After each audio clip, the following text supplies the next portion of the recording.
So, how did you get involved in this? Well, Chris rang me and told me that he was going to make a large ensemble piece, which was about Dunkirk, and asked me if I would like to play a Spitfire pilot. What he clearly didn't tell you at this point is that ensemble applied to everybody else in the film. So tell me about who you're playing and what we see of you in the film. Well, I play a Spitfire pilot called Farrier, and I think a lot of people who know something about Dunkirk from some of the history, as it were, probably thought that the RAF weren't as present at the time, but there were Spitfires in the sky during the time. So Chris wanted to present a fair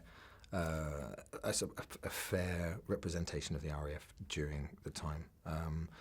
So I am part of a very small squadron of Spitfires that I don't know if it's a squadron actually, a group of Spitfires that come and provide air support. One of the people who was probably saying, "Where is the bloody RAF?" all those years ago may, I gather, have been your grandfather. He was a veteran of the Second World War. I believe he was at Dunkirk actually. But he's not around to ask again. He was in Durham Light Infantry in Seaforth Highlanders for the full war, and then demobbed 6 years afterwards. I remember him telling me stories. Yeah. Does that add a little extra flavour to the whole experience? Whether or not my grandfather was actually at Dunkirk or not,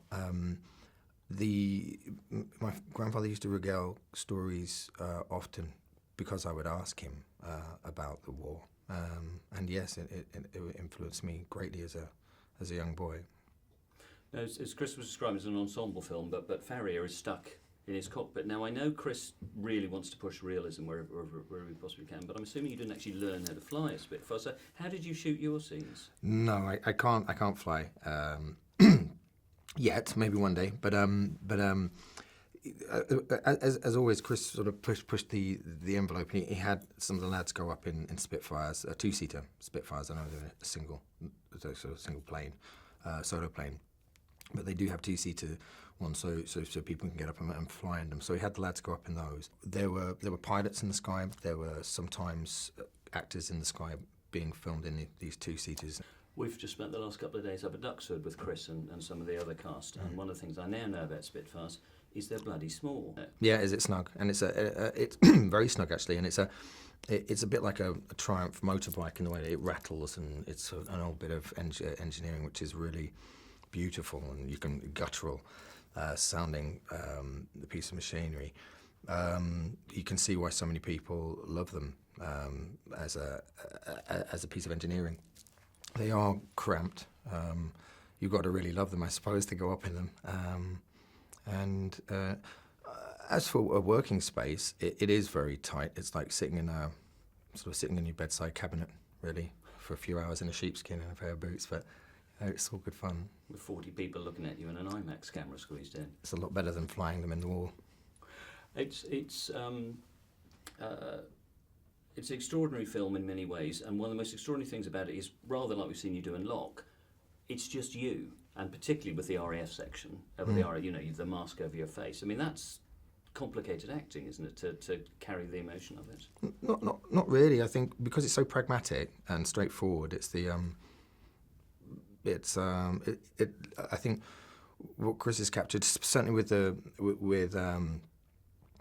RAF part that I was involved with, was a very pragmatic radio comms dispatch to and from different pilots, which also pilots tend to be incredibly articulate and sort of almost monotone, don't they? A bit like Locke was actually quite as well, where you can hear them very clearly, but when you look at them, they don't seem to be doing much. In many ways, it's quite an interesting environment for acting to observe and reflect a pilot. And it's almost like a surgeon. They just do something. They tell you what's going on, and they're very clear. And then what they're doing is obviously moving at great speed. And I think therein lies the drama, if there is any, to not milk. Do you know what I mean?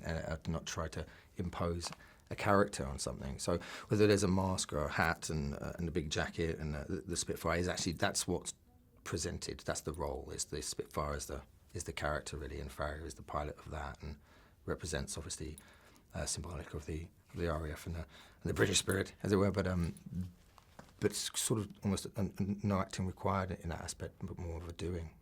We started with Christopher Nolan. Let's finish with him again, because now three movies in, have you seen him change? How has that relationship for you as actor and director developed and matured? To be honest, Chris Nolan is just Chris, and he moves.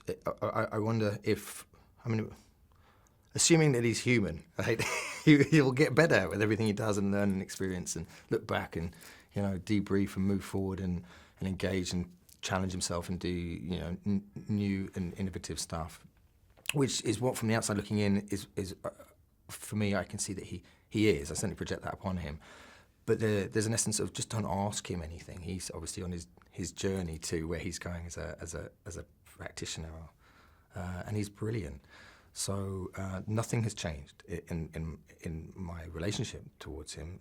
Still huge respect, and if he says he's going to do something, I believe it. And if he asks me to be part of that, then it's really, you know, how can I help?